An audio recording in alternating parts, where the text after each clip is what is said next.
Bulletin में आपका स्वागत है। मैं हूं प्रशांत चुरहे। इस वक्त की सबसे बड़ी खबर, दिल्ली एनसीआर के लोग अगर आज घर से बाहर निकल रहे हैं तो पहले सोचें और संभल कर निकलें, क्योंकि आज दिल्ली से गुरुग्राम, नोएडा और गाजियाबाद आना जाना भारी पड़ सकता है। दिल्ली में जगह जगह जाम लगने की आशंका है और डीजल टैक्सियों पर पाबंदी के खिलाफ आज taxi drivers Gurugram toll plaza और डीएनडी पर प्रदर्शन कर रहे हैं।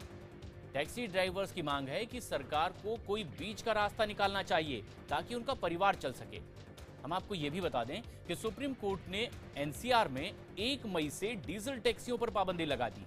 प्रदूषण पर नियंत्रण के लिए यह फैसला कोर्ट ने लिया, लेकिन डीजल टैक्सियों के ड्राइवर्स इस फैसले का विरोध कर रहे हैं। और इससे पहले सोमवार को भी डीजल टैक्सी ड्राइवर्स ने प्रदर्शन किया था और लोगों को भारी दिक्कतों का सामना करना पड़ा था। दिल्ली में जिस तरह से हाहाकार मचा हुआ है, दिल्ली में जिस तरह से ट्रैफिक की समस्या है, ट्रैफिक का जाम है, लोगों की रोजी रोटी छिन रही है, इस सरकार का गवर्नेंस का कोई इरादा ही नहीं है। इस सरकार के पास कोई विजन नहीं है। जिस तरीके से पिछले 4-5 महीनों से टैक्सी के संदर्भ में टिप्पणियां आ रही हैं, सुप्रीम कोर्ट में केस चल रहा है, ये सरकार हाथ पे हाथ रख करके बैठी हुई है। सरकार बिजी है ऑड एंड इवन में और केवल। इस वक्त हम दिल्ली गुड़गांव बॉर्डर पर हैं, जहां डीजल टैक्सी चालकों ने जाम लगाया हुआ है। वो सुप्रीम कोर्ट के उस आदेश के खिलाफ है जिसमें यह कहा गया है कि दिल्ली में डीजल टैक्सियां नहीं चल पाएंगी। 1 मई से डीजल टैक्सियां दिल्ली एनसीआर में बंद कर दी गई हैं। हमारे साथ कुछ टैक्सी चालक हैं। सर, क्या आपकी डिमांड से क्यों आपने जाम लगाया? 27 अप्रैल तक दिल्ली गवर्नमेंट सारी गाड़ी को रजिस्टर्ड कर रही थी, उनको पहले वो बंद करनी चाहिए थी। दूसरा, माननीय सुप्रीम कोर्ट ने ऑल इंडिया परमिट को छूट दी हुई है, लेकिन पुलिस और प्रशासन हमें तंग कर रहा है, हमारे ड्राइवरों की पिटाइयाँ कर रहा है, हमारी गाड़ियाँ इंपाउंड कर रहा है, जो ऑलरेडी कानून के भी खिलाफ चल रहा है। तो हमारा इनसे अनुरोध है, हमें एक उचित समय दिया जाए, हमारी समस्या को समझा जाए। हमारी 27,000 से 30,000 ऑल इंडिया परमिट की गाड़ियाँ हैं जिनको ये रोक रहे हैं, इंपोर्ट कर रहे हैं। लेकिन 2 बार आपको टाइम दिया जा चुका है और आपको ये भी कहा गया था कि आप सीएनजी में अपनी कार बदलवा लीजिए, फिर ये क्यों नहीं किया गया? सर, ऐसा है, सीएनजी में कोई भी ऐसा ऑप्शन नहीं है जो डीजल की गाड़ियां सीएनजी में कन्वर्ट की जाएं।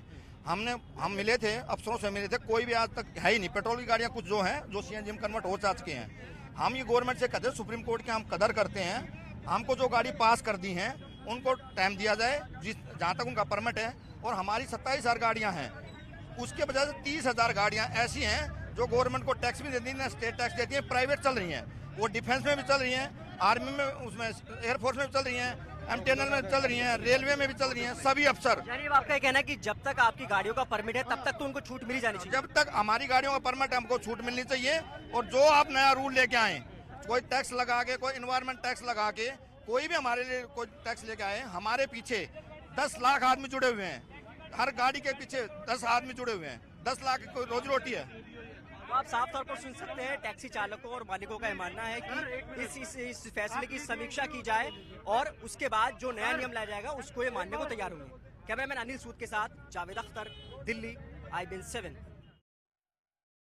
और आज सड़कों पर यह स्थिति दिखाई दे रही है। आज आशंका एक बार फिर से कि उन लोगों की दिक्कतें बढ़ सकती है जो घर से बाहर निकल रहे हैं। दिल्ली और गुरुग्राम की ये तस्वीरें आप देख रहे हैं। डीएनडी पर लंबा जाम लगा और गुरुग्राम पर इस तरह से विरोध प्रदर्शन हो रहा है। दरअसल डीजल टैक्सियों पर बैन के बाद, सुप्रीम कोर्ट के इस आदेश के बाद ये हालात बनते दिखाई दे रहे हैं। इन लोगों का कहना है कि 27,000 ऐसी टैक्सियां हैं, लाखों परिवार इससे जुड़े हैं, आखिर उनका क्या होगा? क्या उसकी कोई वैकल्पिक व्यवस्था की गई है?